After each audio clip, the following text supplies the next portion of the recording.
Yeah, so after the presentation by Dr. Ratna on the approach, I'll just take you through the various the molecular genetic tests, especially that can be employed in clinical medicine of today in different situations, what kind of tests we could do. So when we talk about genetic testing, we are basically talking about analysis of DNA in its various forms. So when we study at the chromosomal level, it is the cytogenetics. When we study at the DNA level, it is the molecular genetic testing.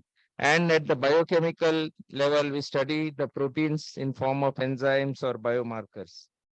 But in today's era, with these three kind of tests, what happens is that if it is a cytogenetics, it is really a cell-based test. It needs culturing, it needs live cells.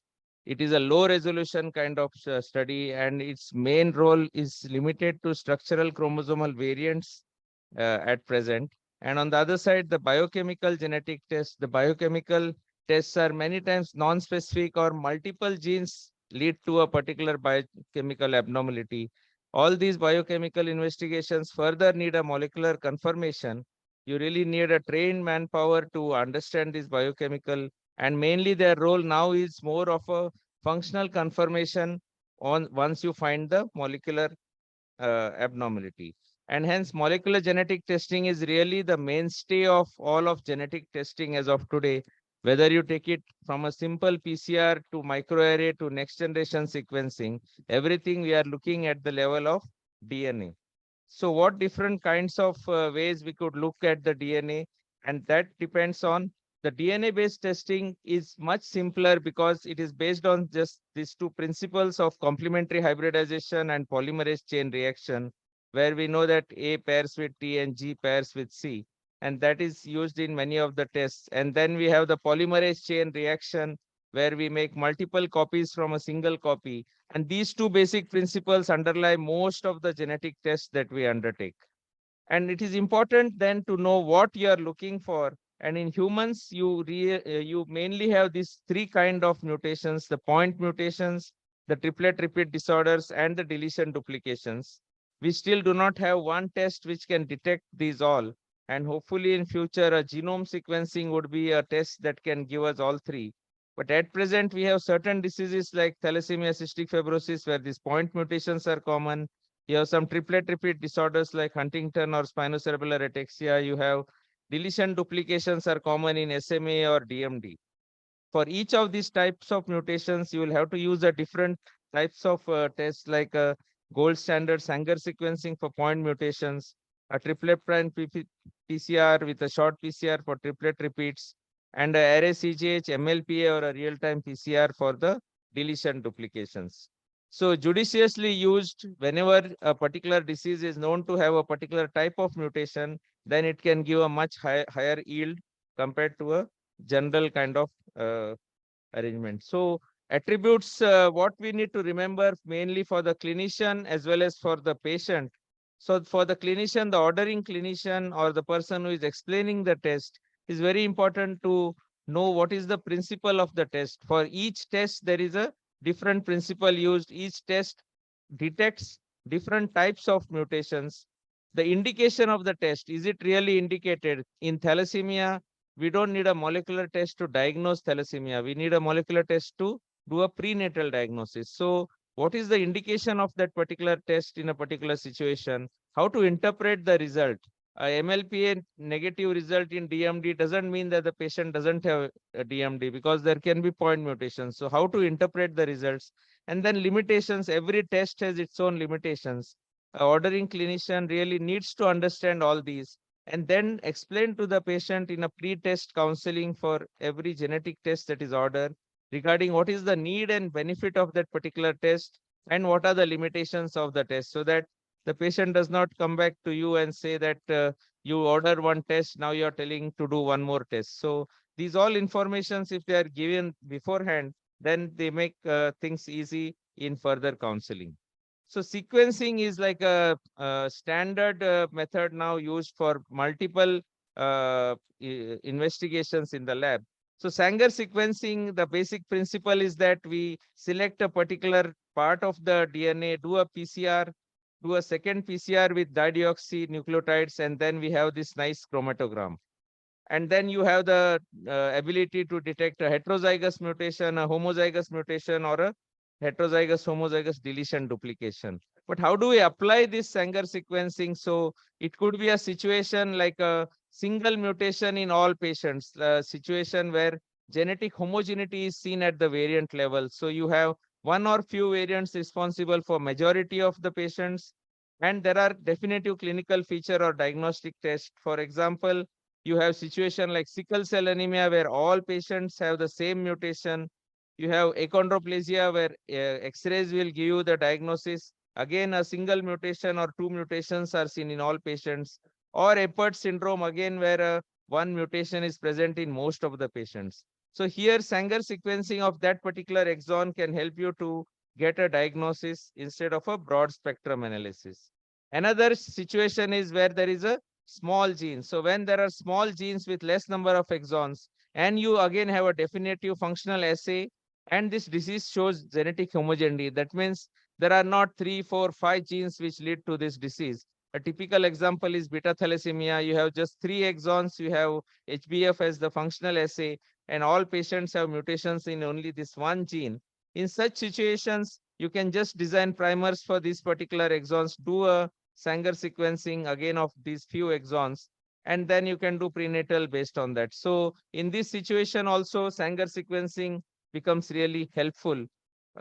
Like for example, this is a patient that we had, a 23-year-old male who showed all features of hypertrichosis, typical pattern, hyperpigmentation, hypogonadism, which is typically called as H syndrome. So in this patient, we did the Sanger sequencing, because it was a small gene and identified the mutation. Now, once you identify the mutation, what is the benefit of identifying a molecular diagnosis? So first, very important thing, it helps in confirmation of diagnosis. This patient was roaming around for 23 years without a diagnosis. So it ends the diagnostic odyssey of the patient.